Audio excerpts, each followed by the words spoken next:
Okay, for this first item, I want to highlight Article 1, Section 2 and 3 that talk about the qualifications. I think the qualifications are there just because they wanted to make sure they hire like accomplished individuals and people who are true to that's like it says they have to be a resident of their state.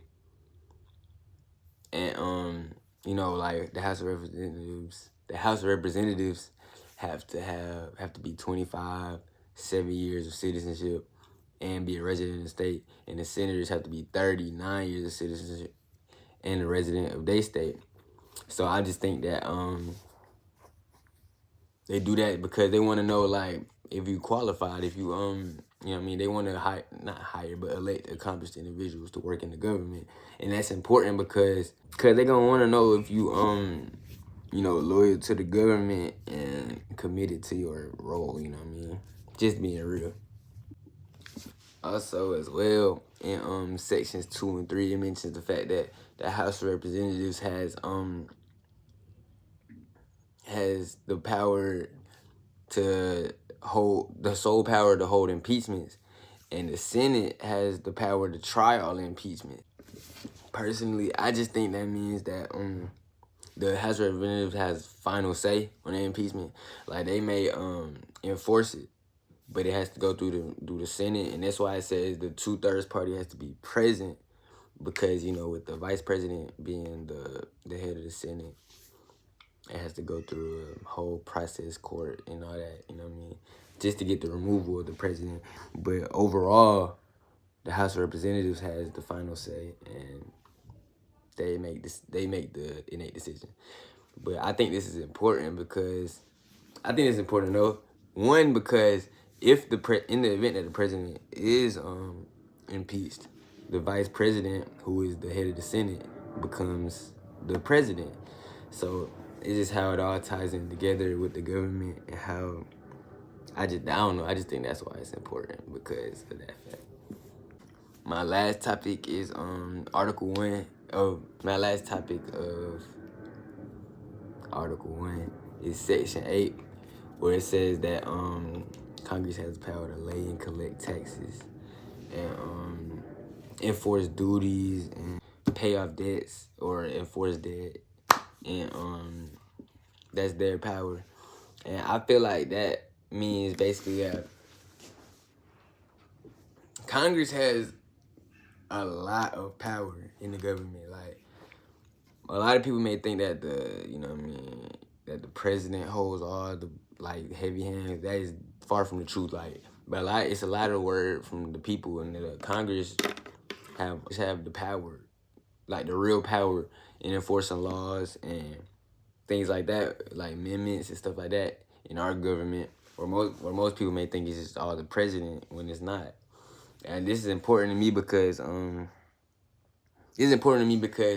can I say, like, all the votes and things of that nature have to go through a plethora of people. Everybody has a voice, and that's what the United States was meant to be. That was the point of the Constitution, giving power for the people. And I feel like the Congress is the embodiment of that, of how many people get votes and opportunity to say their yes or no on certain takes in certain situations. So that's why I think it's important. That's just me, though. My next item that I will discuss is from Article 2, Section 1, where they talk about the president and the executive branch. Also discussing how the legislature appoints electors to elect presidents amongst the people's votes, and how neither House of Representatives or Senators could be a part of the Electoral College. And I find this interesting.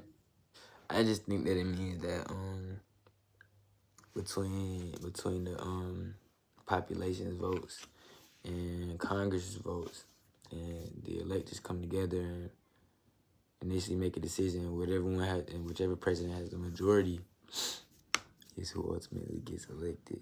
And I think this is important for two reasons. One, because the 14-year qualifications, I'm pointing that out because I think that, like they said, the president should be qualified you know what I mean, make sure he's, you know, like qualified, making sure he's dedicated to his job, because you want the president to be the most dedicated man in America, to be honest. And I find the electoral part important because it works as like a bridge. I'm guessing it works as like a bridge between the popular votes and the electoral, so there's no bias in between. It's even voting all the way around.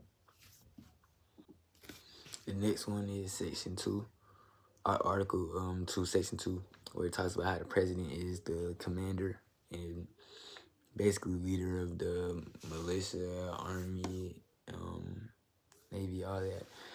And I think that's a good thing personally, and I think it just means that it just proves that the president makes the executive decisions. They still have generals and, like, you know what I mean, executive branches under him, but it just shows that he's the leader. And I think that was probably put in place because of the first president, George Washington, and how he was the commander. And it just, I guarantee that's just, I believe that's why it was put in place like that. But I think it's important though, because like I said, you want your president to be the leader. Like, he is the head, the face of your country. He's making these executive decisions. The army is the biggest organization in the U.S., so it makes sense that he's the leader of it. My last item is my next item is Article 2, Section 4, where they discuss impeachment of the president. And actually, it says something that I didn't even know. I did not know that the president is gonna get impeached for basically any like crime, any single crime he'll get impeached. I didn't really know that, but I remember when Trump got impeached for it, but he did like a federal crime, like he got a bad charge. But it's a little misdemeanors you can get, like anything really, but that makes sense though. Like, you wouldn't want the president of the United States committing no type of crimes. But it makes sense though. But yeah, that's the only reason why I think it's important, because it's the leader of our country. You wouldn't want the leader of your country committing any petty crime, any theft, like nothing, like no type of crime. That will leave a lot of people rubbed the wrong way and have you a bad reputation on our name and the country. So, I think earlier I had said that it was a democracy. I meant Republican form of government. But that's another thing. That's one thing that was surprising to me, is the fact that the founding fathers went with a Republican form of government to have more fairness, like for everything to be more fair. And they didn't want to have people directly like having too much power or whatever, which makes sense after the British, but as we can see, that did not work out in the way that they expected. But the transfer over to democracy was still a better decision than having a Republican form of government, in my opinion.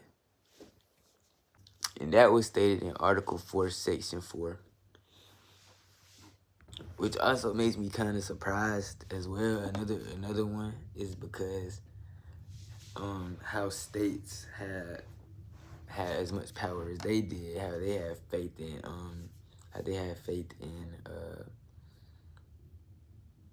in the states. And right here it says on Article 4, Section 1, that they have full faith and credit shall be given in each state to the public acts, records, and judicial proceedings of every other state. And each citizen of the state shall be entitled to all privileges. Like, things like that. Like, I get they wanted more power to the people, but they granted the states a lot of access to a lot of things, which I don't think is wrong, but just compared to nowadays, where it seems like less and less laws are being freely granted. It seems like it's more leaning towards government, not dictatorship, but like government enforcing like overall laws. Like, I can't explain it, but yeah.